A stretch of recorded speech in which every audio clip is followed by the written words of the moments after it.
Ok, donc la vidéo du jour rentre dans le thème donc nombre complexe. L'objectif donc c'est de savoir placer un point dans le plan complexe.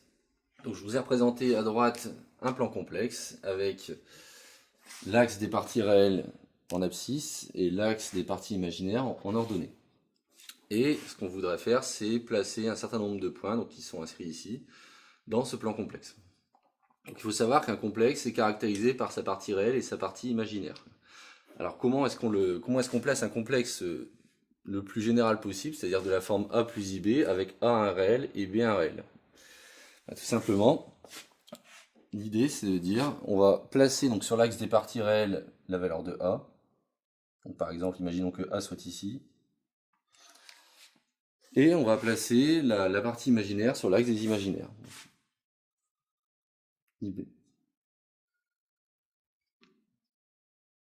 Et donc le complexe sera fabriqué en faisant la somme donc, de cette partie réelle et de cette partie imaginaire. C'est-à-dire, comme pour un vecteur, lorsqu'on place un vecteur à deux coordonnées, donc de coordonnées AB, en fait, le complexe se place exactement de la même façon.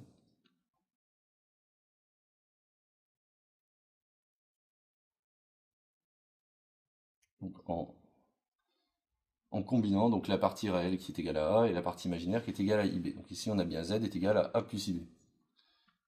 Et donc, comme je le disais, en fait, ceci revient à placer le point AB dans le plan complexe, dans le plan R2, pardon. C'est exactement la même chose. Alors donc du coup, en conséquence, comment est-ce qu'on va placer le point 1 dans le plan complexe? Alors il faut toujours raccrocher les nombres complexes qu'on vous propose à la forme A plus IB. Donc qu'est-ce que c'est que 1? 1 c'est 1 plus I fois 0. Donc du coup, la partie imaginaire vaut 0, donc on va se retrouver en Y égale 0, donc sur l'axe des abscisses. Et la partie réelle vaut 1, donc on va se retrouver sur l'axe à la position 1. Donc on va se retrouver ici. C'est-à-dire qu'ici j'ai bien 1 plus 0 fois I. Donc là ici j'ai le point 1. Pour moins 2, ça va être le même principe. La partie imaginaire vaut toujours 0, mais la partie réelle vaut cette fois-ci moins 2. Donc je vais me retrouver à cet endroit ici.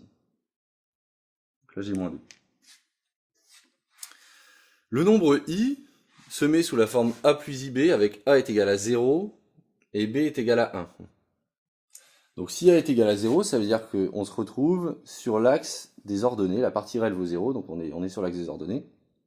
Et B vaut 1, donc on se retrouve à la position 1 ici. Donc le nombre I est ici. Pour le nombre I, en fait, c'est le symétrique par rapport à l'origine du nombre I. Donc le nombre moins I se situe ici.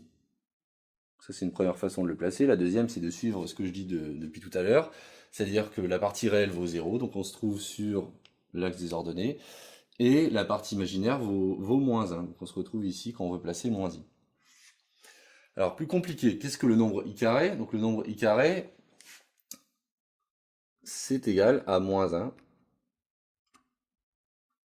Et donc moins 1, c'est de partie imaginaire nulle, c'est-à-dire qu'on se retrouve sur l'axe des abscisses ici, et à la position moins 1 sur l'axe des abscisses. Donc ça c'est moins 1 et c'est I carré.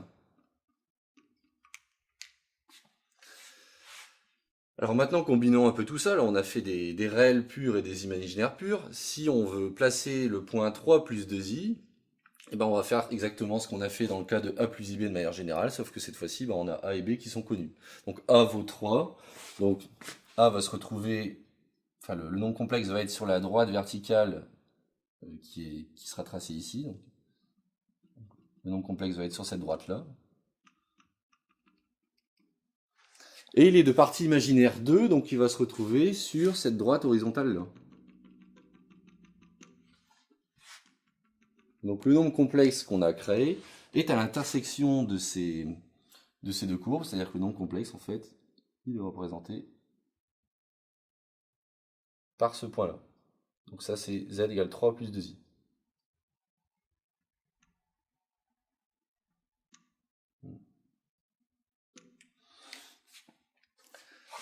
Alors une fois qu'on a admis que z égale 3 plus 2i, si z égale 3 plus 2i, où est-ce qu'on va placer z bar? Donc z bar, c'est le conjugué, c'est-à-dire que la partie imaginaire est symétrisée, c'est-à-dire que z bar c'est 3 moins 2i. Donc comment est-ce qu'on place le conjugué lorsque z bar vaut 3 moins 2i? On fait tout simplement le symétrique par rapport à l'axe des abscisses du nombre z. Pourquoi? Parce que si on prend 3 moins 2i, ça veut dire qu'on a la partie réelle 3, donc on se retrouve toujours sur la droite verticale en position 3. Mais comme on est en moins 2i, on se retrouve sur la droite horizontale à la position moins 2. Donc votre complexe conjugué z bar,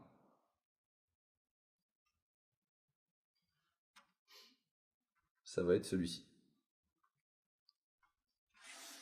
Alors comment placer moins z maintenant? Moins z, c'est moins 3 plus 2i. Donc c'est moins 3 moins 2i.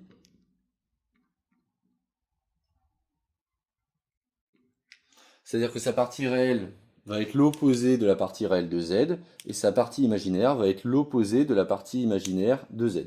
Si bien qu'en fait on va se retrouver en moins 3,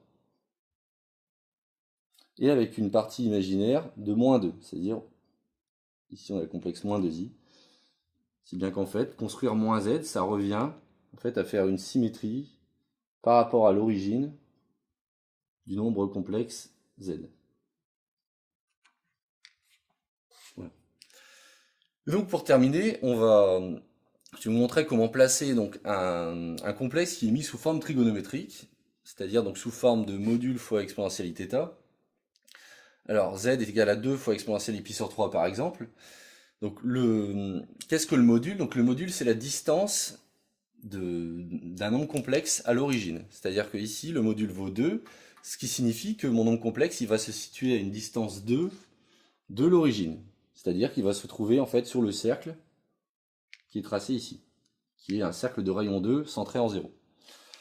Ensuite, à quoi correspond le pi sur 3 ici? Ça va correspondre à l'argument, c'est-à-dire à l'angle qu'on fait avec l'axe des abscisses, enfin l'axe des parties réelles. Donc là, on va faire un angle de pi sur 3.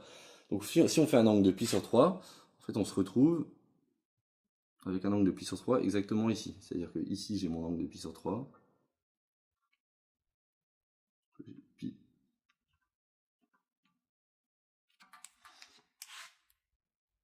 Donc on se trouve ici, et on sait que le nombre complexe, il doit se situer sur le cercle. Donc si on doit se situer sur le cercle, c'est-à-dire être à distance 2 de l'origine et faire un angle pi sur 3 avec l'axe des parties réelles, c'est nécessairement qu'on se trouve en ce point ici. Donc 2 exponentielle pi sur 3, c'est ici. Et ça termine donc la vidéo sur savoir placer un point dans le plan complexe.